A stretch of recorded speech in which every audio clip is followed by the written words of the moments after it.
Kaifa daraballahu masalan kalimatan thayyibah kasyajaratin thayyibah asluha thabitun wa far'uha fis sama' tu'ti ukulaha kulla hinin bi'idni rabbiha. Nah, kalimat yang baik dalam kajian tafsir disebut adalah kalimat la ilaha illallah. Alam tara kaifa daraballahu masalan kalimatan thayyibah.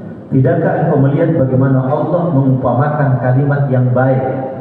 Kalimat thayyibah dalam ayat ini itu adalah kalimat la ilaha illallah. Kalimat la ilaha illallah itu adalah inti daripada Islam. Maka orang yang berpegang kepada Islam ini itu seperti pohon yang baik. Kira-kira Bapak melihat pohon yang paling baik itu pohon apa, Pak? Pohon yang paling baik. Pohon durian. Pohon apa, Pak? Saya baca tafsir Al-Misbah karya Pak Quraisy Shihab. Dia menukil satu riwayat, suatu ketika Nabi duduk bersama para sahabat. Nabi berkata kepada sahabatnya, menurut kalian pohon yang paling baik itu pohon apa? Tidak ada yang menjawab satupun. Seorang sahabat yang bernama Abdullah ibnu Umar, anaknya Umar ibnu Khattab, dalam pikirannya dia sudah bilang kayaknya pohon kurma deh. Tapi dia tidak mau menjawab bahwa yang dimaksud oleh Nabi adalah pohon kurma. Kenapa? Karena tidak ada sahabat yang menjawab. Sahabat-sahabat senior pun nggak jawab, termasuk Abu Bakar, Umar yang ada nggak jawab.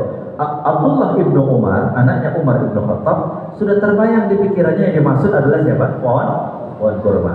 Karena tidak ada yang menjawab, Nabi mengatakan yang dimaksud di situ adalah pohon yang baik itu adalah pohon kurma. Pohon apa? Pohon kurma. Akarnya asluha sabitun. Sebagai pohon yang baik itu akarnya menancap ke dalam bumi. Akar menancap ke dalam bumi itulah yang disebut dengan keyakinan yang menghujam dalam ke dalam sanubari seorang makhluk Allah Subhanahu wa ta'ala. Makanya asluha sabitun, akarnya menancap ke bumi, itu adalah keyakinan yang tidak bisa digoyangkan oleh apapun.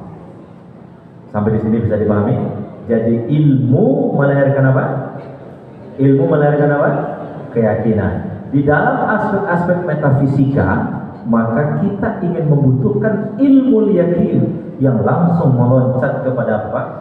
Ainul yakin. Kenapa tidak gunakan ilmu yakin, ainul yakin? Kenapa tidak gunakan ainul yakin, ain penglihatan? Karena yang sifatnya metafisik, ukhrawi itu tidak bisa tidak bisa ditangkap oleh panca indera. Apakah itu hanya urusan dunia? Tidak. Bapak Ibu sekalian, kita kenal dalam sejarah perang pertama dalam Islam itu adalah perang Badar. Perang apa, Pak? Perang Badar terjadi tahun kedua Hijrah. 2 tahun Nabi di kota Madinah terjadi perang Badar. Perang Badar pada waktu itu kaum muslimin jumlahnya cuma 300 orang berhadapan dengan 1000 pasukan Quraisy. Tidak ada satupun analisa dari kacamata militer yang bisa mengatakan bahwa Rasulullah dan para sahabatnya menang dalam perang Badar. Kenyataannya menang atau kalah? Menang. Apa yang Allah kirimkan pada waktu itu? Hasil doanya Sayyidina Muhammad SAW di malam perang Badar itu, kalimat yang sangat-sangat populer dalam sejarah, dan itu dinukil oleh Safiur Rahman Al-Mubarakfuri dalam kitab beliau Ar-Rahiqil Maktub. Dia doa Nabi SAW, ya Allah, kalau kelompok yang sedikit ini besok engkau kalahkan, maka engkau tidak lagi disembah di muka bumi. Kira-kira itu doa atau ngancam? Hah? Dia bilang sama Allah dalam malam perang Badar, ya Rabb, kalau kelompok yang kecil ini, di sini ada Abu Bakar, di sini ada Umar, di sini ada Utsman, di sini ada Ali.